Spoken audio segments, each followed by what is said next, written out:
Hey Psych2Goers, welcome back to our channel.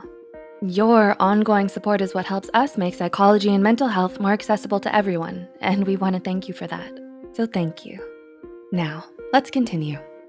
Have you ever sent someone a text that you thought sounded fine, only for them to come back at you later and say that you were being rude to them? You tell them it was just a text, and they say, "But you used a period, you're so abrupt." Your text may have come off as too ambiguous, or the impression you gave off made them perceive you differently. You write these things off as simple misunderstandings because you're not able to hear someone's tone or see their facial expressions while texting.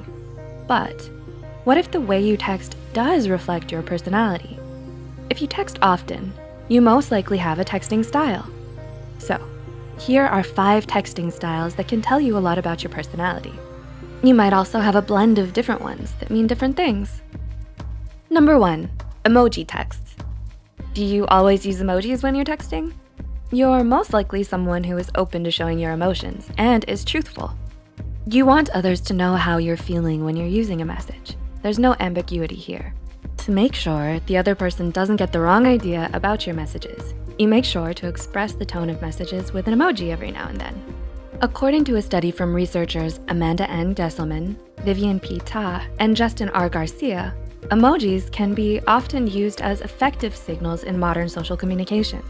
Their research suggests that emoji use may provide a reasonable proxy for expressing affection and may provide a useful aid in self-disclosure and building intimacy. As a result, using emojis with potential romantic partners may, in turn, lead to more face-to-face opportunities to assess compatibility and attraction. You are sweet, simple, and honest. If you feel happy or sad, you'll be sure to show it with a creative emoji. Number 2, perfect grammar. Do you value punctuation and grammar in your writing? This love of grammar goes straight into your texts as well as your emails. This seems like a great thing, doesn't it? But in texting, people seem to think otherwise. Several studies have found that simply placing a period at the end of sentences in texts can make you come across as untrustworthy to others. A 2016 study from Binghamton University found that texts that ended with a period were rated as less sincere than those that did not. A follow-up study conducted in 2018 from the same researchers showed that one-word texts with periods were understood as more negative than responses without. With this texting style, you are most likely thoughtful and analytical. You generally don't text often and prefer to have conversations face-to-face. You are an excellent thinker and are rooted in logic more often than quick impulse emotions. This all can be the reason why you pay attention to the little details and always make sure to end your sentences with a period. Number 3, you quickly send multiple short texts or textisms. Do you scatter your thoughts into several texts? Do you simply text a thought as soon as it comes to mind? If you're someone with this kind of texting personality, you're most likely an energetic person. You probably have many friends and are wildly popular, so texting is easy for you. Your messages might be quick with textisms and abbreviations. Textisms are a form of casual language used in texts identified by abbreviations, emoticons, letter or number homophones, and more. While others who don't share a similar texting personality as you might find this as illiterate or lazy texts, that is often not the case. According to a study from researchers at Utrecht University and the University of Amsterdam, only a positive effect on grammar, performances, and executive functions were found in texting from children. Not only may textisms improve children's abilities in written language, as has been attested in previous work, it may also enhance their grammar abilities in spoken language, as the present study has shown. This clearly refutes the suggestion that the use of textisms may lead to language deterioration, so go ahead and text away. If you're often the type to send quick, short texts with plenty of textisms, it may even improve your grammar. Number 4, paragraph texts. Are your texts lengthy and thoughtful? You're the type of person who understands the importance of context. You're thoughtful and generally have a lot to say. Similar to someone who texts with perfect grammar, you are detail-oriented and enjoy deep conversations. According to the relationship coach, Nazanin Marspan, if you are someone who values details, you like things that are controlled and stable. You are detail-oriented when solving problems. You're also an excellent thinker who looks at all the facts in detail before making a decision.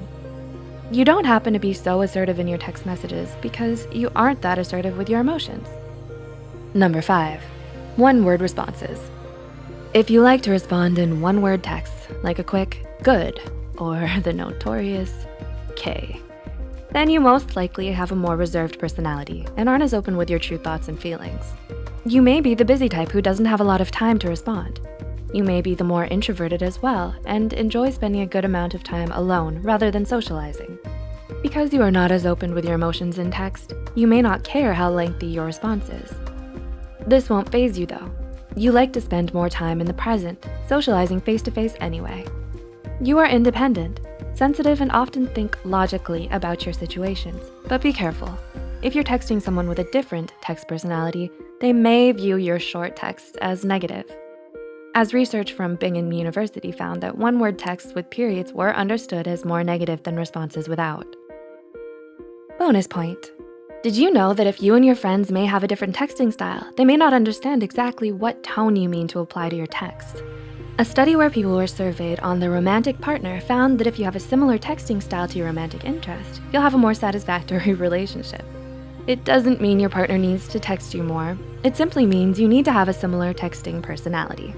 Leora Trubb, PhD, who presented the findings, said that how couples texted was more important to the satisfaction of the relationship than how frequently they texted. Did you relate to any of these texting personalities? Which texting personality are you? Are you a blend of different texting styles?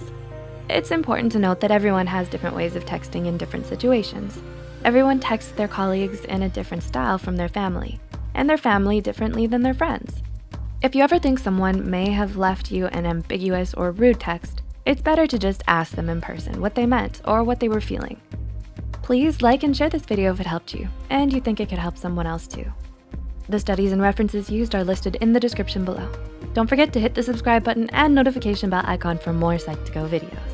Thank you so much for watching, and we'll see you next time.